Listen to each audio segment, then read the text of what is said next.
Bonsoir à tous, je vous souhaite la bienvenue pour ce nouvel épisode de Au fil de l'idée, tisser des pensées, révéler des mondes. Sans plus tarder, accueillons notre invité de ce soir.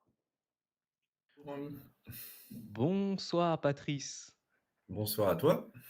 comment tu vas? Eh ben, après une bonne journée de travail, ça va toujours bien. Ok. Je suis ravi de t'accueillir ce soir pour ce nouvel épisode. Et Ouais, est-ce que tu peux te présenter? très bien, pas de problème. Donc, je m'appelle Patrice Ferlet, je suis ingénieur sur deux domaines différents, essentiellement sur ce qu'on appelle du DevOps, c'est-à-dire en gros essayer d'associer les développeurs et ceux qui gèrent les serveurs avec des méthodologies, des démarches, des outils, etc. Donc, c'est une grosse partie de mon travail. Et on va dire qu'entre 20-30% de mon temps, je dois travailler aussi sur un domaine qui est porteur aujourd'hui, hein, c'est l'intelligence artificielle. Donc, je travaille sur de l'intégration de modèles. Je gère aussi des modèles que je crée moi-même. Et toute petite partie de mon temps, je donne aussi des cours à l'université de Laval, où je donne des cours justement à des étudiants. Alors, pas des étudiants en informatique, ce sont des étudiants en commerce et en marketing. Je leur apprends à utiliser l'intelligence artificielle d'une manière, on va dire, plus sûre pour pouvoir faire de l'innovation et créer du produit. Donc, ils s'aident énormément de l'IA. Et je les amène en fait à réfléchir à comment utiliser l'IA et comment ne pas mal l'utiliser. Voilà. Hmm. Ça tombe bien, eh bien, ça a un rapport directement avec ce qu'on va parler ce soir. Est-ce que tu peux nous formuler le thème de cette soirée? Alors, j'ai eu beaucoup de conversations sur LinkedIn, sur Mastodon. Alors, j'ai quitté Twitter depuis un petit moment, donc je vous avoue que les réseaux sociaux, on va dire mainstream, c'est pas vraiment mon kiff ces temps-ci. Je suis plus sur des réseaux un peu plus, on va dire modérés, un peu plus calmes.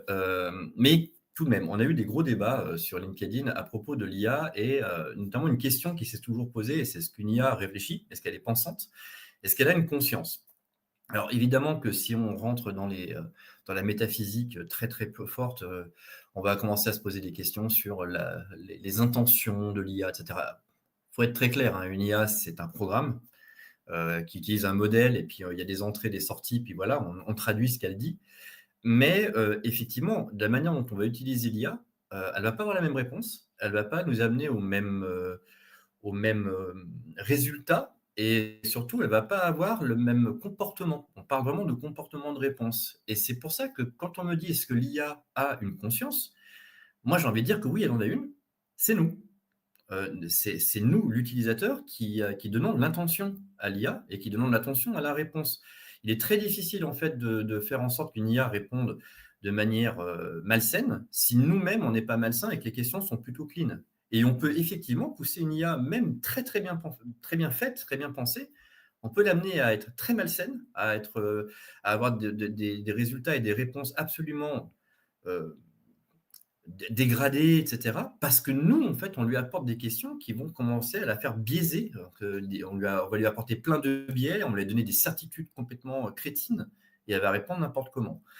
Et puis bon, il y a aussi la technique qui fait que les données d'entraînement ont fait que l'IA a aussi en fait un certain penchant. On a eu ce problème-là avec Grok, avec l'IA de Microsoft il y a 4-5 ans, qui avait été vite supprimé de Twitter parce que les gens s'amusaient à la transformer en une IA nazie. C'était assez bourrin, mais sur le coup, c'était un peu drôle parce que évidemment, les gens se sont amusés à balancer des biais. Mais voilà, à part ça, nous, l'utilisateur, c'est nous qui apportons, qui disons à l'IA, qui amenons l'IA à être ce qu'elle est. Donc, c'est à nous de prendre conscience de ce qu'on en fait. Et du coup, nos limites sont aussi transmises à l'objet IA, c'est-à-dire à cette conscience. Elle possède aussi nos limites par rapport, c'est nous les créateurs, c'est ça que tu Alors, veux dire? le fait est qu'elle est par nature, elle va être beaucoup moins limitée que ce que nous sommes nous en termes de connaissances et de compétences. C'est-à-dire qu'on va lui donner énormément de données d'entraînement. Alors, je ne parle pas des tout petits modèles qu'on utilise pour faire de l'inférence statistique, ce qu'on utilise d'ailleurs essentiellement en industrie, hein. Les LLM, c'est quelque chose de finalement pas trop utilisé en soi, quand on travaille pour des clients qui ont besoin de modèles d'IA, en réalité, on fait surtout des inférences statistiques. C'est très peu du LLM. Alors, c'est un peu moins vrai aujourd'hui parce qu'on a ce qu'on appelle les RAG.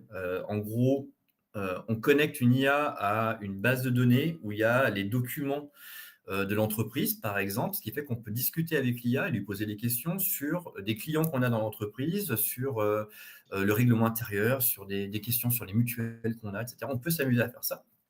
Mais dans la réalité, dans l'industrie, on utilise plutôt des inférences statistiques. Je donne un exemple très simple. On a travaillé il y a quelques années pour un gros constructeur et on enregistrait les sons des portes de wagons, la température des freins, la température extérieure, les vibrations qu'il y avait dans les cabines, etc. Et on arrivait à savoir qu'il y allait avoir une panne sur telle porte si on ne va pas vite en maintenance à la fin de la journée. Ça permettait de ne pas tomber en panne, de pouvoir tourner avec le wagon ou la voiture en fait qui était mise en place et du coup de la mettre en maintenance quand elle était plus utilisée. Donc on perdait moins de temps, on avait moins de retard et on avait moins de problématiques. Et ces données-là, c'est pas ChatGPT, c'est pas un truc qui discute avec nous. On lui envoyait des données, des valeurs de température, des valeurs de frottement, etc. Et elle donnait une statistique de panne possible. Voilà. Mmh. Donc ça, c'est ce qu'on utilise vraiment en industrie. Donc là, évidemment, là, on ne peut pas parler de conscience. C'est essentiellement de l'inférence statistique avec des chiffres. Mais évidemment, quand on commence à travailler sur des LLM, ce qu'on appelle des LLM, donc des Large Language Models, des modèles larges pour le langage, alors là, en fait, on a tellement de données, il y a tellement de neurones qui sont mis en place dans ce gros modèle qu'elle va avoir un comportement. Et le comportement, il est induit par l'entraînement des données qu'on lui a données. Si je Mmh. lui ai donné que des romans de philosophie pour s'entraîner, elle va forcément me répondre de manière très philosophique. Si je lui donne des données complètement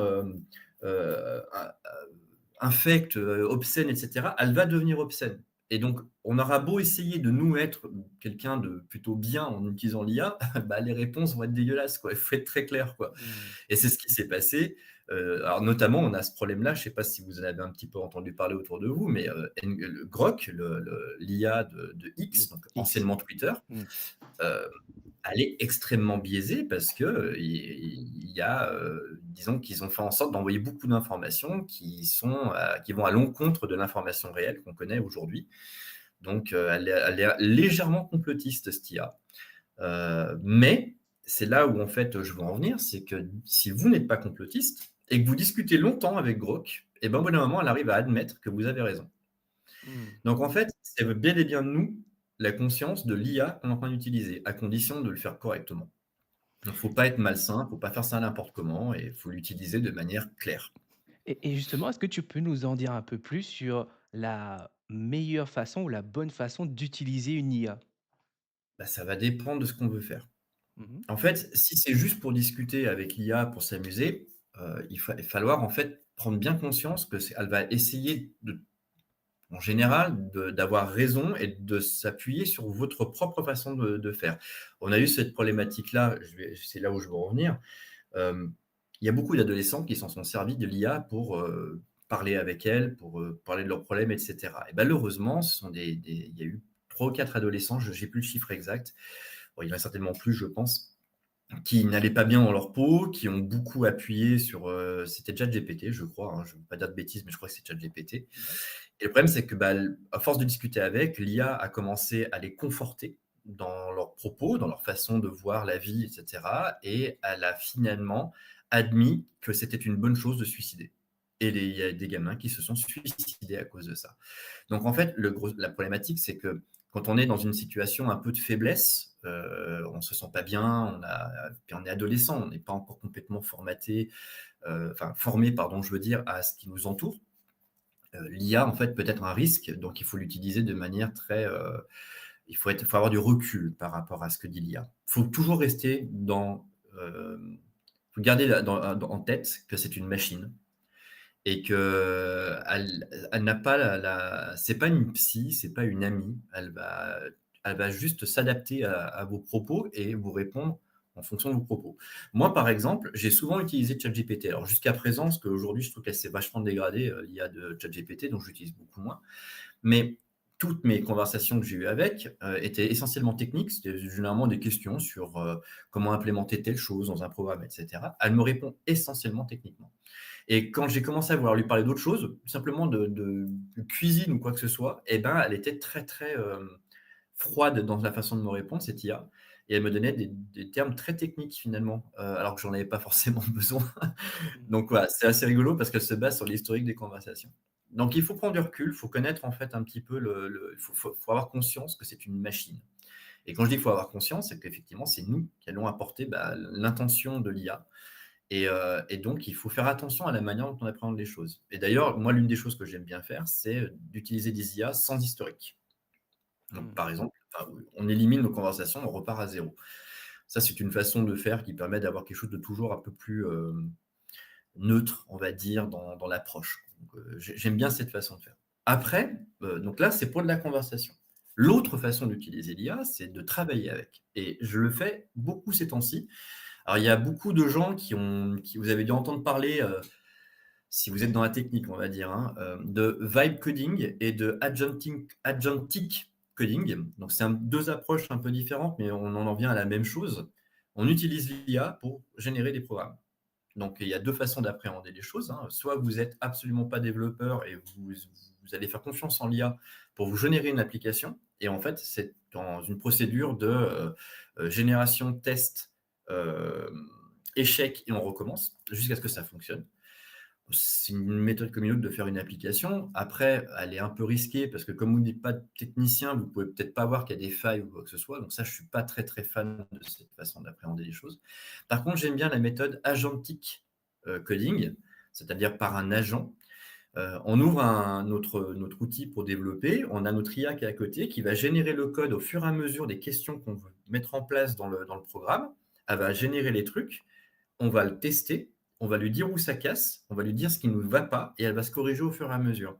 C'est un vrai gain de temps, et ça permet de il y a beaucoup de choses qui sont réparbatives en informatique, bah, ça nous permet de ne pas les faire à la main constamment, quoi. Et il y a même des fois un travail qu'on fait en informatique qui s'appelle le refactoring. C'est quelque chose qui est relativement lourd à faire quand on est dans le métier.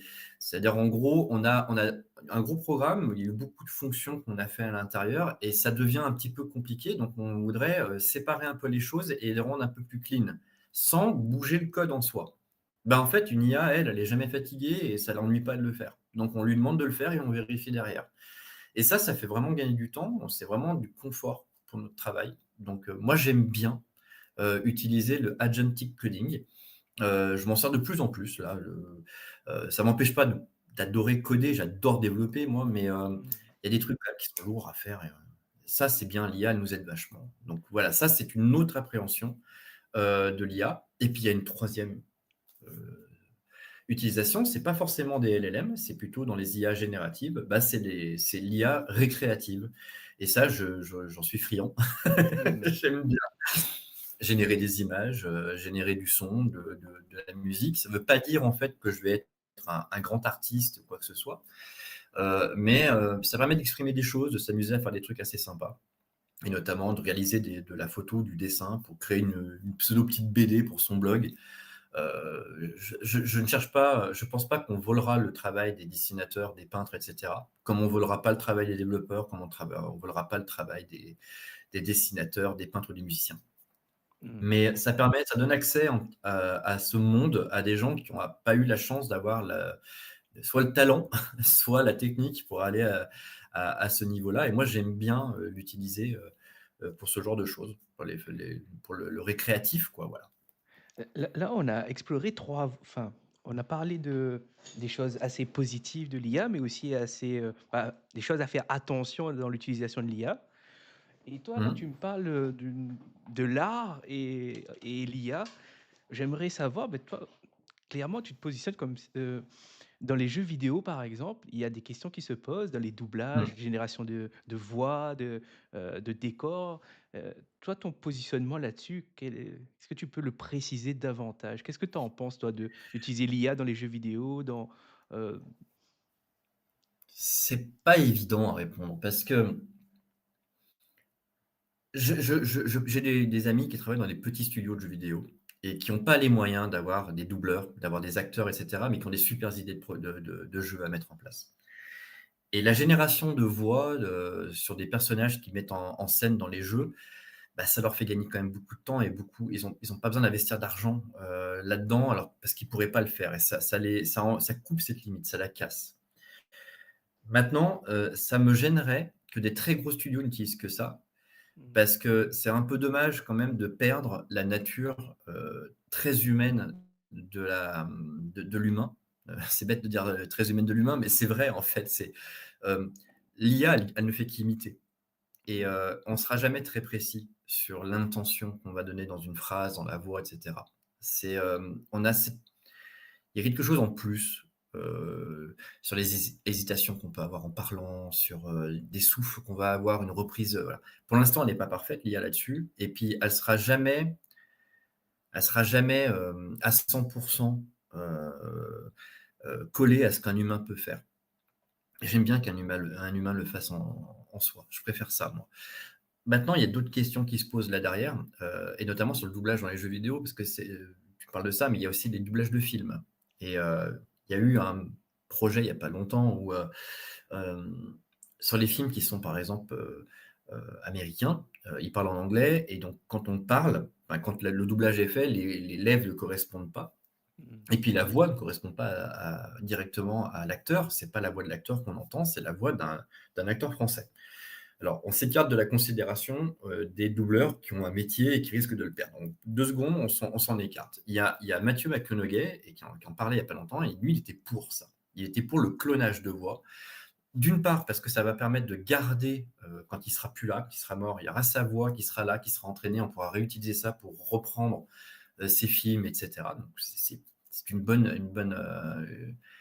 chose en soi et puis, moi, j'avoue que quand je regarde des films en VF, je suis un peu gêné par ce décalage entre, le mouvement des lèvres et ce qui est dit à l'écran et puis souvent on a des acteurs, sur 2 films différents, on n'a pas la même voix et j'arrive à en être gêné. Ça arrive des fois à me perturber Mmh. et ça c'est un peu triste parce que du coup, pour gagner en comment dire? Pour que ce soit plus naturel en Naturel, fait, ouais, naturel. la voix correspond quand même un petit peu à la morphologie des gens souvent et ben, ça serait pas mal d'avoir la vraie voix de De Niro, la vraie voix de Bruce Willis en fait, sur les films qu'on regarde avec eux. Donc il y a ce côté plus de naturel qui peut arriver grâce à quelque chose d'artificiel. C'est un peu dingue, mais c'est voilà. Mmh. Maintenant, je suis complètement d'accord, on a une spécificité en France, on a des grands doubleurs, on a des grandes voix et notamment il y a des gens qui préfèrent la voix, par exemple, du Doc dans, Retour vers le futur, qui préfèrent la voix française que la voix américaine. Que Parce que la voix française, elle est géniale, quoi. mmh. Et des fois, on arrive à avoir plus de créativité et plus de fun avec des doublages français que si on avait la voix américaine dès le départ. Mmh. Donc en fait, c'est un petit peu ambivalent et je sais pas trop quoi répondre à ça. Et puis il y a le côté aussi, il faut pas perdre, bah, c'est un métier, quoi et si on perd ces métiers-là, ça veut dire que c'est des gens qui avaient du talent pour ça et qui n'auront plus le travail, pour le Mmh. faire et c'est un peu triste. Alors j'ai beau adorer l'IA, j'aime bien quand même protéger un petit peu les gens, qui risquent d'avoir cette problématique à cause de l'IA. Donc voilà. Après, comme je disais, nous, on est développeurs. L'IA est capable de développer des programmes. C'est pas pour autant que mon métier va disparaître. J'ai juste l'appréhender différemment. Mmh. J'ai juste utilisé mes outils, d'une autre Mmh. manière. Je savais, dès que j'ai entendu l'IA, arriver, je savais que mon métier allait être bousculé et que j'avais un risque de ne pas pouvoir, continuer à travailler de la même manière qu'avant, quoi. Mmh. Mais on Et s'adapte. et toi, justement, en tant que professionnel dans l'IA, selon toi, quels sont les métiers qui vont évoluer, et même une question assez difficile, quel serait le nouveau métier en lien avec l'IA qui vont peut-être apparaître dans les années qui viennent? Alors, les métiers qui risquent de disparaître, c'est ceux des analystes programmeurs. Ce qui est un peu, violent parce que j'ai commencé mon métier en tant qu'analyste programmeur, moi. Mmh. Donc ça veut dire qu'en fait, le pire qui peut arriver, c'est de prendre le travail des plus jeunes, de ceux qui arrivent dans le domaine. C'est déjà assez bouché comme domaine Si en plus l'IA prend le travail des jeunes diplômés, qui sortent de l'école, alors pas forcément des ingés, mais plutôt des gens qui sortent de formation, ça risque d'être problématique. Pourquoi? Parce que l'IA, elle sait très bien faire, en fait, des algos. Elle sait très bien, implémenter une chose qu'on lui a décrite. Elle va pas forcément, en fait, chercher à faire de l'architecture logicielle. Elle va juste sortir le code dont on lui a demandé. Donc ça, ces métiers sont quand même assez en danger et c'est un petit peu triste. Je pense qu'il va falloir qu'on trouve une autre façon d'appréhender ce travail-là. Hem, il y a d'autres domaines sur lesquels, en fait, on va être un petit peu, on va dire, en danger. C'est effectivement aussi l'implémentation, heu des archis logiciels, parce qu'aujourd'hui, les IA sont capables d'avoir une vision assez globale d'un produit et de pouvoir faire des choses, bah, relativement bien, en fait, hein, Mmh. quand elles codent. Maintenant, quand je dis, en fait, quand on dit: On va perdre de l'emploi», c'est pas réel, en fait. C'est juste que ceux qui aujourd'hui développaient, prenaient beaucoup de temps à développer, ne faisaient pas que développer. Enfin, c'est un truc sur lequel j'insiste vraiment parce que j'ai eu cette discussion des millions de fois avec plein de gens qui nous disent: «Mais tu te rends pas compte, ça va nous bouffer notre travail, on va le perdre». Bah, écoutez les gars, si vous passez votre vie à faire du code, c'est que vous vous êtes trompés alors. Parce que votre métier, c'est pas ça. Faire du code, c'est une partie du travail. Mmh. La vraie partie du travail, c'est connaître le produit, savoir adapter les besoins du client à ce qu'on va pouvoir faire au niveau de l'infrastructure qu'on a face à nous, manipuler, l'architecture, optimiser, les coûts, et enfin implémenter les choses telles qu'on les voit. Donc en fait, si moi on m'abstrait juste la partie code et qu'on me demande juste de décrire comment l'IA doit le coder, ça me va. Je suis pas, forcément en besoin de taper du code, pendant 10 heures dans la journée moi. Et en fait, ça va plutôt amener les gens à évoluer dans ce métier-là. C'est-à-dire que le métier va glisser. On va voir en fait des nouveaux métiers apparaître. Donc, comme tu me le demandais tout à l'heure, il y a par exemple les prompt engineers. Alors, c'est un terme qui est un petit peu, il est, on va dire qu'il est un peu critiqué ce terme-là, mais en fait, c'est réel, hein. Savoir créer des prompts, donc c'est-à-dire en fait les questions qu'on pose à l'IA, de manière très, optimale pour qu'elle réponde en un coup sans qu'on ait besoin d'y revenir 25 fois, et cetera. Ça va devenir un métier à part entière. Il y a, bah, notre métier va se tourner vers ça, c'est, comment utiliser les IA, sachant qu'il y en a plein, différentes, de la bonne manière, avec quels outils, pour générer le programme de la bonne manière, pour faire des revues de code, parce que c'est important de relire ce qui s'est passé pour éviter les failles, et cetera. Comment on va lui faire tester l'application, comment on va amener la mise en production, du programme sur les infrastructures qu'on a. Et moi, je m'inquiète pas sur un point, heu, c'est parce que encore une fois, on parle beaucoup de générateurs de code et en fait, quand on regarde les vibe codeurs qui lisent ça, ils font généralement, c'est pas méchant ce que je vais dire, mais c'est des toutes petites applications, en fait, ces applications web où il y a 3 pages, ça appelle une base de données, ça enregistre des trucs et voilà. Mais quand on travaille dans l'industrie de l'informatique, dans des plus grosses entreprises, ça, c'est le truc en fait qu'on fait pratiquement pas. On est plutôt en train de travailler avec des clients qui ont des grosses problématiques de logistique, avec des dizaines, voire parfois des centaines de services qui tournent, qu'il faut interconnecter, qu'il faut, mettre d'abord en pré-prod, puis faire valider à quelqu'un parce qu'il faut voir si c'était bien ce qu'il fallait faire. Parfois les réponses sont pas bonnes du programme alors qu'on l'a fait à 100 avec des tests et ben, ils nous disent: «Mais non, c'est pas ce qu'on voulait». Hem, Quand on a tout ça à mettre en place, toute cette architecture qui parfois prend des semaines à réfléchir, bah, on va peut-être se faire aider par l'IA, mais là, pour l'instant, il y a aucune IA qui arrive à le faire correctement ça. Les implémentations dont on a besoin, les IA ont beaucoup de mal à le faire. C'est plutôt nous, humains, qui arrivons mieux à le faire. Mmh. Donc en fait, mon métier, moi, je le sens pas, en danger, mais moi, j'ai déjà 25 ans d'expérience, donc c'est vrai que je suis maintenant dans un rôle, où, c'est plus de l'archi et de l'expertise, plus que du développement, à part entière. Donc Mmh. effectivement, le problème qu'on va avoir, c'est que, bah, les développeurs ne vont plus être, des développeurs spécialisés, ils vont devoir faire autre chose en plus du code, donc driver l'IA, la piloter et faire autre chose à côté et c'est Mmh. pas plus mal parce que ça permet de se diversifier et de faire des choses qui sont vraiment très intéressantes. J'ai toujours eu un peu de mal à j'ai des collègues qui adorent que le code et qui veulent faire que ça. J'ai un peu de mal à comprendre comment ils peuvent aimer que coder et pas faire de l'archi à côté. Mais ça, c'est mon point de vue, évidemment. Je peux pas avoir complètement tort, hein, voilà. Mmh. Et justement, je profite que tu sois là pour, par exemple, pour les personnes qui souhaiteraient se lancer aujourd'hui dans ce secteur, l'IA, parce que c'est assez Ouais, novateur et on en parle beaucoup, on en voit beaucoup de choses dessus. Quels conseils tu les donnerais pour appréhender cette IA? Parce que quand on dit IA, c'est 2 lettres, mais quand on regarde bien, c'est assez vaste. Ça ouais. touche plusieurs secteurs, c'est plusieurs domaines. Par où Déjà, commencer? Tu vois? quand on se lance dans ce métier, quand on veut faire des études d'informatique pour faire du développement, heu, on n'a pas vraiment visé pour l'instant un domaine particulier. Alors, il y a des segmentations. Par exemple, il y a des data scientists, il y a ceux qui font de la bioinformatique, il y en a ceux qui font de l'analyste, enfin de l'informatique de gestion, et cetera, et cetera. Il y a du système, il y a plein de choses, il y a du jeu vidéo, on peut faire plein de trucs. Et c'est pas les mêmes langages, c'est pas les mêmes techniques, c'est pas les mêmes méthodes, c'est pas la même façon d'appréhender le métier. Donc déjà, il faut sentir un petit peu où on a envie d'aller, il faut se renseigner déjà sur, est-ce que le domaine va me permettre de travailler? Alors je dis pas qu'il faut, se forcer à faire un truc, qu'on n'aime pas, mais pas juste parce qu'il y a de la place. C'est pas une bonne idée. Moi, je pense pas. Moi, je pense qu'il faut insister, heu, à travailler pour la passion qu'on a. Moi, je suis un passionné de mon travail, vraiment, et je sais que j'ai de la chance, hein, d'avoir un poste, dans un métier que j'adore. Comme je te disais, on en a parlé un petit peu avant de faire la vidéo, mais moi, j'estime que je suis chanceux de me lever le matin sans avoir la boule au ventre pour aller au travail. J'adore ça, j'adore mon métier. Donc en fait, il faut le faire, voilà, d'une manière, il faut avoir cette niaque, cette envie d'y aller.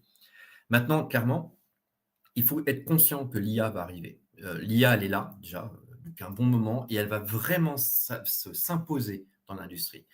Donc quand on veut, appréhender ce métier, moi j'insiste sur le fait qu'il faut quand même apprendre la technique et vraiment apprendre ça de manière, il faut être carré, lire des bouquins, il faut faire des projets sans IA pour comprendre comment ça marche vraiment. Parce que plus on comprend comment ça marche et mieux on peut piloter l'IA pour faire les choses correctement. Mmh. Je vais te donner un exemple qui va sortir de mon métier, mais c'est juste pour te rendre compte, que ça marche aussi pour les autres domaines. Hem, j'ai essayé de faire, comme tout le monde, hein, de la génération d'images, avec, des space, Hugging Face. En gros, c'est un truc gratuit, on tape le prompt, on a l'image qui apparaît. C'est magnifique, ça marche super bien.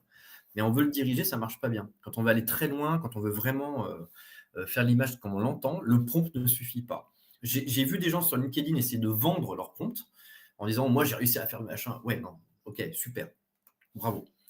La vérité, c'est que quand on a fait un peu de photos, j'ai fait un peu de photos. Alors, je suis pas un photographe pro du tout, hein, d'accord? Mais j'ai lu assez et je me suis renseigné avec des pros, des amis qui sont professionnels de la photo, qui m'ont expliqué des pratiques, et cetera.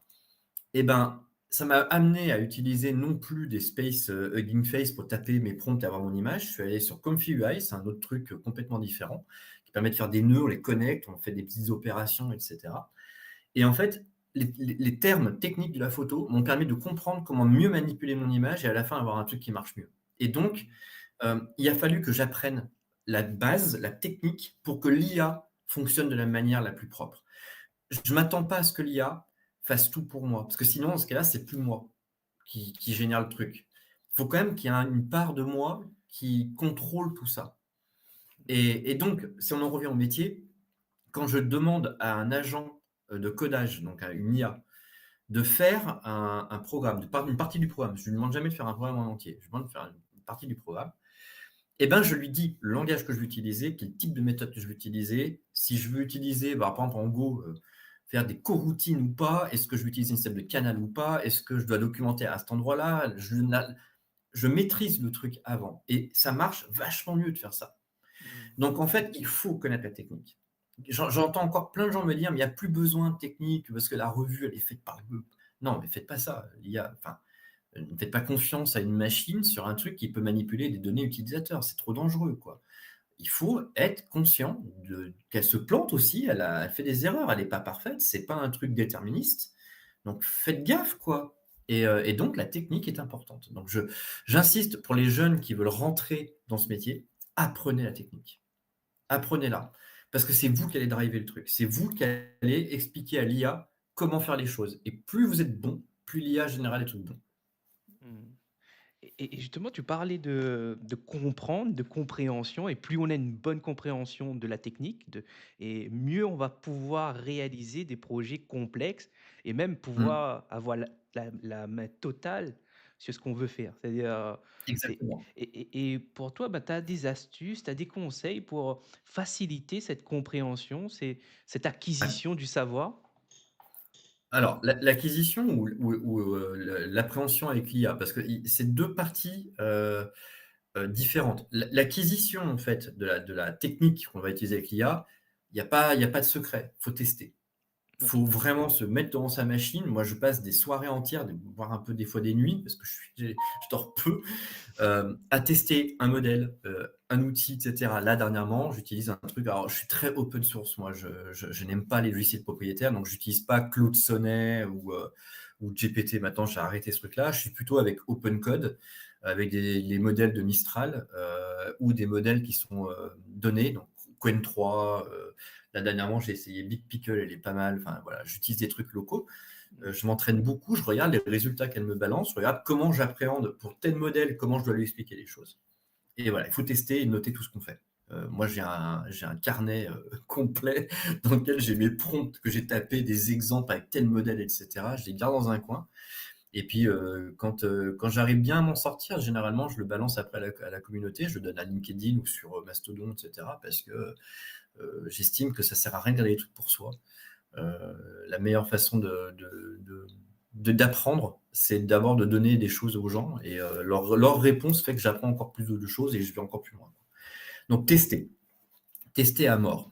Après, les méthodes pour ensuite, avec l'IA, construire une application, par exemple, c'est surtout ça le sujet du moment. Euh, il faut apprendre à bien découper sa pensée. Et donc, moi, j'utilise ce qu'on appelle un mind map. Alors, je sais pas, ou les cartes heuristiques en français. Le sujet au centre, on tire un trait, on met une idée, on tire un trait, on met une idée, on essaie de faire des petites branches, etc. Ça permet en fait d'éclater un peu notre pensée et ça fait plein de tâches à faire. Et du coup, moi, j'y vais toujours tâche par tâche. Je ne demande jamais à une IA, bah, réalise-moi le projet comme ça, avec une spec comme ça. Ça sert à rien. Elle va oublier la moitié des choses et puis ça va être très très long à tester. Non, il faut y aller par étapes, par fonctionnalité, par approche. Ce qui fait que ça devient après le produit, le projet qu'on fait, en fait, on dit qu'il est factorisé, c'est-à-dire qu'il est bien éclaté en plusieurs petites fonctionnalités. Et comme ça, on peut tester chaque fonctionnalité. Et quand il y a un problème à un endroit, aussi, ça vient comme ça.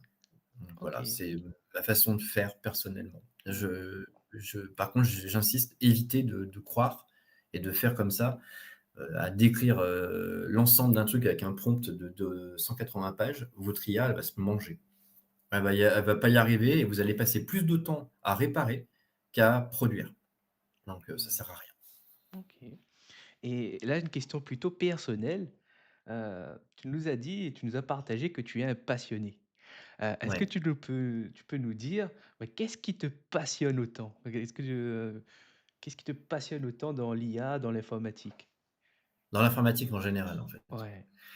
En fait, l'histoire est un peu dingue, parce que, moi, je suis de la génération, je suis un vieux maintenant, j'ai 45 ans. Je suis de la génération où on n'a pas tous eu des ordinateurs quand on était gamin, quoi.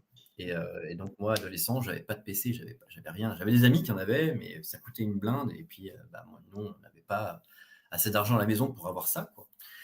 Et en fait, je suis rentré à l'université de, l'île d'Abo à l'époque, donc Joseph Fourier, à côté de Lyon.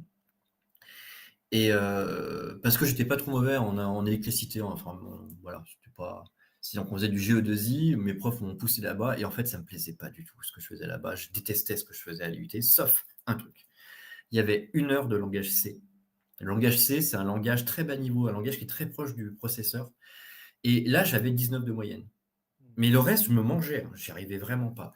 Et mon prof d'informatique, alors je sais pas s'il est encore là, mais Joël Pietrich, je le remercie du fond du cœur. Il est venu me voir, il m'a dit, Monsieur Ferlet, vous avez la fibre informatique, arrêtez de faire du GE2I, allez faire de l'informatique. C'est votre truc, quoi. Et c'est vrai que ça me faisait kiffer, j'adorais ça, quoi.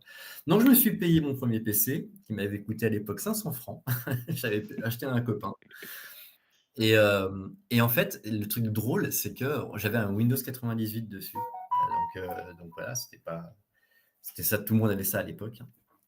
Et il s'est planté au bout de 10 jours, mais planté à un point, j'ai jamais pu redémarrer. Et j'ai un copain, de l'université, alors c'est, un copain de longue date en fait, hein, Mathieu, qui s'est pointé avec un CD, d'une Red Hat, donc le petit chapeau qui est là-haut, c'est le logo en fait de Red Hat, hein, c'est une distribution Linux. Et il s'est pointé avec le CD, il l'a installé chez moi, on l'a massé l'après-midi, parce qu'à l'époque c'était super dur, c'était tout en terminale et tout. J'ai fini par avoir un bureau qui marchait, et cetera. Je pouvais faire mes devoirs, pour faire du C. Et puis, je sais pas, 15 jours après, il est revenu avec un CD Windows 98 et je lui ai dit: «Tu touches à rien, ça marche trop bien Linux, donc laisse-moi ça». Et j'ai commencé à apprendre comment ça marchait et je me disais: «Mais c'est dingue, en fait, on peut maîtriser ce qui se passe. On peut tout comprendre et on peut maîtriser ça». J'avais jamais eu de PC de ma vie et à 20 ans, je commençais à découvrir l'informatique et à me dire: «Mais c'est dingue, on peut faire tout ça sur ordinateur». Je pouvais automatiser des trucs, j'avais en plus à récupérer des trucs pour faire de la synthèse vocale et tout en 2001, ça existait déjà, quoi. Et je m'éclatais, quoi. Je m'éclatais avec ce truc et j'ai compris que ça j'allais en faire ma vie parce que chaque jour, j'apprenais un truc nouveau. Chaque jour, je voyais quelque chose de différent. J'apprenais un nouveau langage, 3-4 mois après, je me suis formé à PHP, puis après j'ai fait du JavaScript, puis j'ai continué à faire du C, du Python et en fait, à chaque fois, il y a un nouveau truc qui tombe. Mais là, dernièrement, c'est l'IA, mais ça va être encore autre chose après. C'est voilà et en fait, ce qui me captive dans ce domaine, c'est qu'il y a énormément de gens qui travaillent de manière, on va dire, communautaire. Ils proposent, des articles, du code qu'ils ont fait et cetera. On le prend, on l'améliore, on le restitue encore à la communauté qui est réutilisé derrière. Il y a un grand partage, en fait, de la connaissance Mmh. et hem et il y a une sorte de quête de, apprendre le dernier truc qui va nous émerveiller. C'est vraiment ça, c'est de l'émerveillement. Mais je sais qu'il y a des gens qui me prennent pour un barré, hein. Ma famille, des fois, a du mal à comprendre, hein, que je sois aussi passionné de ce cas depuis 25 ans, hein, maintenant, hein. Mmh. Mais c'est un émerveillement tous les jours. Là, Mmh. par exemple, tu vois, on est en train de discuter, je suis sur un navigateur, donc qui capte ma vidéo et comme ça on peut streamer à tout le monde et tout. Et ben, ce navigateur, c'est un navigateur qui est open source, ça s'appelle BrowserOS. Et en fait, j'ai montré ça à mon épouse hier, elle a dit: «Waouh, quand même, c'est pas mal». Il y a une IA intégrée à l'intérieur qui lui permet d'aller naviguer dans des pages, chercher de l'information, de me restituer ça de manière assez propre. Alors, il y en a d'autres qui existent comme Atlas et cetera, mais Mmh. celui-là, il est open source, quoi. Et ça me captive. Je me dis: «Tain, il y a des gars qui ont eu cette idée-là, quoi». Ils ont foutu une IA dans un navigateur et ça permet d'aller naviguer un peu partout sur internet et me donner de l'information. Alors que ça je mettais plus d'une heure avant à trouver les trucs et pas forcément les trouver parce que c'était quand même assez compliqué. Lui, il arrive à comprendre et à me donner l'information et les liens que je peux aller visiter. Parce que ça, par contre, il faut le faire. Il faut aller voir les sources après, hein. C'est important, hein, ça. Alors, je le dis, par exemple, à tous les jeunes et aux étudiants que j'ai à l'université à qui je donne des cours. Quand l'IA vous sort des trucs, elle a des références. Demandez-lui bien des références si elle a fait une recherche Internet et allez les voir, les pages. Parce que parfois, elle a mal compris, hein. Donc, faites gaffe, quoi. Et ça me permet de lire et je passe des fois, mais des soirées entières. Franchement, je regarde la télé depuis très longtemps. Moi, je suis tout le temps en train de regarder des articles, en faisant de la recherche et cetera, grâce à ça, quoi. Et je suis captivé par ça, vraiment captivé par ça. Et moi, je trouve que le mot émerveillement, que tu vis des émerveillements, on va dire tous les jours, c'est Ouais, beau. C'est et bah, je pense que c'est ça qui fait que j'aime ce taf, vraiment. Je m'ennuie pas. Je m'ennuie jamais. C'est quelque chose qui ça motive, c'est même pas une motivation, c'est un moteur. mmh, C'est vraiment un moteur, c'est ce qui m'a tenu. J'ai pas eu, j'ai eu des moments durs dans ma vie avant de connaître mon épouse, d'avoir mon enfant, je suis une dingue de mon fils, moi. Évidemment que ça va, c'est au-dessus de tout. Mais, j'ai eu des moments un peu difficiles dans ma vie, et en fait, la seule chose qui m'a tenu, c'est le taf. C'est vraiment ça qui m'a tenu. Le matin, j'arrivais à ne pas penser à mes problèmes parce que je savais que j'avais un truc à régler et que j'y allais y arriver. mmh. Parce que j'allais, trouver la solution et je suis rarement resté coincé. Alors je suis pas un génie, je suis pas meilleur que tout le monde, hein, mais je pense que j'ai cette chance d'avoir l'envie de trouver et donc je suis capable de même si la solution elle est pas, là sous la main, je peux trouver un moyen de détourner. En connaissant en fait comment fonctionne une machine, tu peux te détourner du problème et passer à côté et donc ça, c'est génial. Ça fait tourner les méninges, ça fait du bien et quand on a fini le soir de faire notre truc et ben, on se dit: «Putain, j'ai passé une bonne journée, en fait». Elle est passée vite et c'est cool, quoi. Et Mmh. puis je suis aussi j'ai une chance aussi, c'est que je suis entouré de gens super. Alors au travail, je travaille chez Cli, donc c'est une boîte, qui est vraiment au cœur de pas mal de domaines dans l'informatique. Je suis dans une équipe, avec des gens vraiment super, des jeunes comme des gens de mon âge, je suis relativement, enfin même carrément impressionné par les jeunes avec qui je travaille qui ont absorbé des connaissances incroyables et qui m'amènent encore des nouvelles choses à apprendre, quoi ça, c'est super, quoi. Quand tu te retrouves, toi, tu as 45 balais, tu travailles avec des gens qui ont 25-30 ans, et ils t'amènent encore un truc en plus que tu connaissais pas, une autre façon d'appréhender ton métier et tu te dis: «Waouh, putain, j'ai un des trucs à lire, c'est bien». Et ça, j'adore. Donc ils le savent, hein, ils vont se reconnaître, je sais qu'ils vont me regarder. Ils le savent, je parle d'eux et c'est grâce à eux aussi que j'aime ce métier. C'est grâce aux gens avec qui je travaille. Mmh. J'aime beaucoup ce que tu partages, je trouve ça très, inspirant et ça donne envie aussi de trouver sa passion, sa voie, la chose qui va émerveiller chaque jour et on Mmh. arrive bientôt à la fin de ce podcast. Heu, Qu'est-ce que tu aimerais dire pour que les personnes qui vont écouter ce podcast retiennent? En gros, je suis complètement conscient, étant, tous les jours confronté à l'IA, je suis conscient et je comprends pourquoi les gens en ont peur. Et je sais aussi qu'il y a beaucoup de choses qui ont été dites sur l'IA qui sont très trompeuses. J'accuse un petit peu, justement les médias grand public, notamment le journal de 20 heures où j'ai entendu des trucs des fois, hallucinants sur l'IA en disant: «Mais ils font des raccourcis incroyables». L'IA, en fait, vous pouvez le maîtriser. Vous pouvez, quel que soit votre niveau en informatique, l'IA, vous pouvez l'utiliser et la maîtriser. À partir du moment où vous êtes conscient que c'est une machine, que c'est un programme, ne prenez jamais rien comme argent comptant. Faites gaffe à ce qu'elle vous répond, vérifiez ses dires, mais n'ayez pas peur parce que c'est une vraie aide. Et je vais insister sur un truc parce que c'est quelque chose qui m'agace un peu. On n'arrête pas de me dire que l'IA ne fait que des choses mal. Si c'est juste pour faire de la photo, de l'image à la con avec des fakes, etc. Évidemment qu'il y a des mauvaises utilisations. Mais j'ai eu la chance de participer à une discussion avec des médecins qui utilisent l'IA depuis un petit moment pour détecter des cancers précoces. C'est-à-dire que là où un oncologue ou un radiologue a du mal à trouver le détail qui fait que c'était une tumeur qui apparaissait, l'IA, elle arrive à pointer au millimètre près l'endroit où il y a un risque. Et là, les médecins remettent leurs yeux dessus en disant: ah, peut-être que c'en est une finalement ça. L'IA, ça apporte énormément à l'humanité. Il ne faut pas oublier que c'est un produit de l'humanité. Si on l'a produit, c'est qu'on en a besoin, c'est qu'on avait envie d'avoir ça, on avait envie d'avoir une aide, quelque chose qui aille plus vite, qui nous permette d'aller plus loin. L'IA, c'est pas Skynet, on n'est pas dans Terminator. Il ne faut pas s'attendre à ce qu'elle nous détruise. On la maîtrise. Évidemment qu'il faut la maîtriser. Il y a encore des mauvaises utilisations, on en est conscient.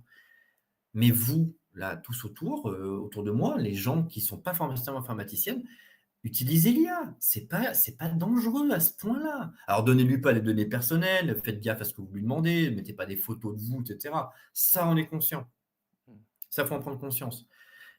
Mais en soi, c'est une aubaine ce qu'on vit aujourd'hui. On vit une révolution informatique. Vraiment, on est en plein cœur d'une révolution informatique et c'est à vous de choisir. Est-ce que vous voulez passer à côté et finalement, en fait, ne pas comprendre l'intérêt du truc et finalement se retrouver en confrontation avec les gens? Ou alors est-ce que vous voulez plutôt, l'utiliser, quitte à la critiquer, mais à l'utiliser et comprendre ce qui ne va pas pour améliorer le débat? Parce que j'ai un peu de mal, moi, j'ai souvent eu des gens qui critiquent l'IA, qui m'attaquent, directement. J'ai eu des insultes, hein, sur les réseaux sociaux, hein. J'ai eu droit tous les jours à des gens qui m'insultent, hein. Je passe à travers, mais ce sont des gens qui disent que l'IA, c'est de la merde, que, c'est dangereux, il ne faut pas l'utiliser et en fait, ce sont des gens qui ne l'utilisent pas Et toutes les personnes qui l'ont utilisé ou que j'ai amené à utiliser au moins une fois, en leur disant: «Tu vois, ça marche comme ça», me disent: ah ouais, on peut faire ça, quoi.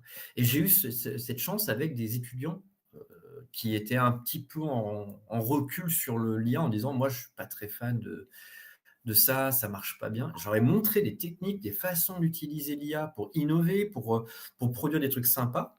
Et en fait, là, ils m'ont rendu un devoir, il y en a 2-3, j'ai fait: «Waouh, quand même, ils ont des idées, les gars, quoi». Je te donne l'exemple, hein, de ce que j'aurais dit. Enfin, l'exercice est marrant, c'est je leur ai dit: «Je veux que vous me créez de toutes pièces Mmh. un produit, un assistant pour les personnes âgées».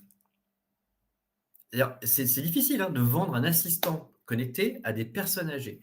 Et ils m'ont sorti un design produit, produit par une IA qui fait l'image. Donc ils ont réfléchi à ça. Comment ils ont réfléchi à ça? Ben ils ont travaillé avec l'IA en interview. Ils ont fait comme si c'était une interview avec l'IA qui leur a permis de savoir comment on devait designer le truc. Puis ils m'ont fait une fausse affiche publicitaire. Ils m'ont fait tout un et là tu putain les gars, ça y est, vous avez compris, quoi. Et c'est ça qui fait plaisir. C'est quand on voit que, ben, il y a des gens qui savent produire avec ça sans faire une d'utilisation, heu, fallacieuse, quoi. Alors, Mmh. évidemment que les médias vous parleront toujours de l'utilisation de l'IA pour faire des fakes, pour, faire de la propagande malsaine et cetera. Évidemment qu'il y en aura toujours, mais comme il y a des personnes qui utilisent mal un couteau et plutôt que couper la bouffe avec, ils vont essayer de poignarder quelqu'un.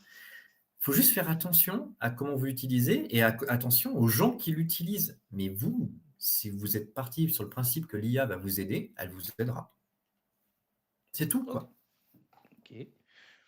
Et moi, on dépasse un petit peu le temps. Est-ce que tu as le temps?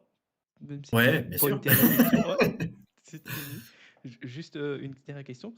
Bah, là, ce que moi j'entends, c'est vraiment cette question de, bah, grâce à toi, tu as initié d'autres personnes et grâce à cette initiation, ils ont découvert une utilité, des bénéfices de l'IA et Ouais. ça renvoie à une question comme tu as dit, ben, il faut tester, il faut comprendre et pour moi ça reflète un point très important qui est, heu bah, que si jamais on n'a pas dans notre entourage des personnes qui peuvent nous initier, qu'est-ce qu'on pourrait faire? Qu'est-ce qu'on pourrait leur dire à ces personnes-là, qui n'ont personne dans leur environnement qui pourrait leur initier, à l'IA?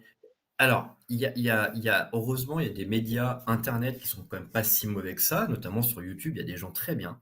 Alors je vais citer une chaîne que j'aime beaucoup, d'une part parce que j'ai participé à sa chaîne et d'autre part parce qu'il me donne l'envie de me créer ma propre chaîne depuis un petit moment. C'est Janvier, alors c'est Janviet. Allez le voir. Franchement, sa chaîne est super. Tu peux juste Heu, répéter il plus lentement pour que Alors Janvier, c'est Janviet. J'espère que je me suis pas trompé, j'espère que c'est pas Jean, il faudra vérifier. C'est de vérifier sur YouTube avant, puis de rallier au pire en description de ouais. trucs. C'est un gars super bien et super gentil qui m'a invité à plein de vidéos. J'aime beaucoup son appréhension de l'IA. Pour lui, c'est récréatif, mais c'est aussi, quelque chose qui lui permet de pouvoir, avancer, dans son métier et dans son métier de youtubeur. Alors, il a écrit un bouquin, je suis bête, ça se trouve, c'est Jean-Baptiste Vier, hein. Je regarde juste s'il y a sa chaîne. Il m'a cité dans son livre, évidemment. Je suis trop Mmh. content. Son bouquin, hein, qui est là. Je vais essayer de retrouver. Je l'ai pas. Je suis pas sûr de la façon dont ça s'écrit. Je pense que c'est Tu Janviet. tu me le Euh, donneras, je mettrai en description. ouais. Ouais. Et en fait, allez le voir parce qu'il vous montre des outils qui existent, qui sont pas forcément payants d'ailleurs. La plupart des outils d'ailleurs sont souvent gratuits pour une certaine dose d'utilisation. Il va vous expliquer comment utiliser l'IA sans forcément rentrer dans la technique, dans la façon dont ça marche derrière. Moi, la chaîne que j'ai envie de créer, c'est plus pour rentrer dans la technique. J'ai déjà fait les vidéos, il faut que je les monte, il faut que je fasse ma chaîne, c'est compliqué. Je n'ai pas des masses de temps avec un enfant et un travail, mais j'aimerais vraiment avancer sur ce projet parce que je pense que partager des choses, c'est sympa, puis ça permet d'avoir des trucs en retour et donc ouais, c'est assez cool de faire ça. Donc, moi, je pense qu'il faut que vous allez chercher sur internet et regarder les vidéos qui sont recommandées par les autres aussi. C'est ça qui est important. Parce que quand vous avez j'ai vu quelques vidéos, de gens qui utilisent l'IA de manière complètement claquée au sol, hem et pour en faire des mauvaises choses et de la mauvaise manière et n'allez pas voir ça, quoi. Mais YouTube est une très bonne source d'informations avec des bonnes vidéos pour apprendre à utiliser l'IA de manière simple.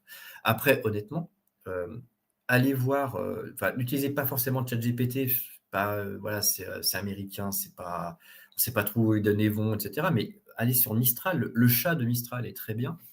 Et il y a un autre chat que j'aime bien, c'est Hugging Chat. Donc, Hugging Face, en fait, c'est un site qui permet de stocker des modèles et de les donner aux gens. Et ils ont mis aussi une interface pour un chat qui marche bien. Eux, ils stockent pas les data, donc c'est plutôt cool. Donc, puis c'est des Français qui ont monté Hugging Face. Alors, ils sont aux États-Unis maintenant, mais c'est des Français qui ont monté ça. OK. Et donc, voilà, et il y a des systèmes aussi européens maintenant. Donc, il y a, par exemple, Proton, qui est un prestataire de services, en fait, de mail, et cetera, suisse. Ils ont monté leur propre IA. Donc là, vous êtes encore plus carré en termes de la vie privée. Il y en a, voilà, il y en a quelques-uns qui commencent à apparaître un petit peu partout en Europe.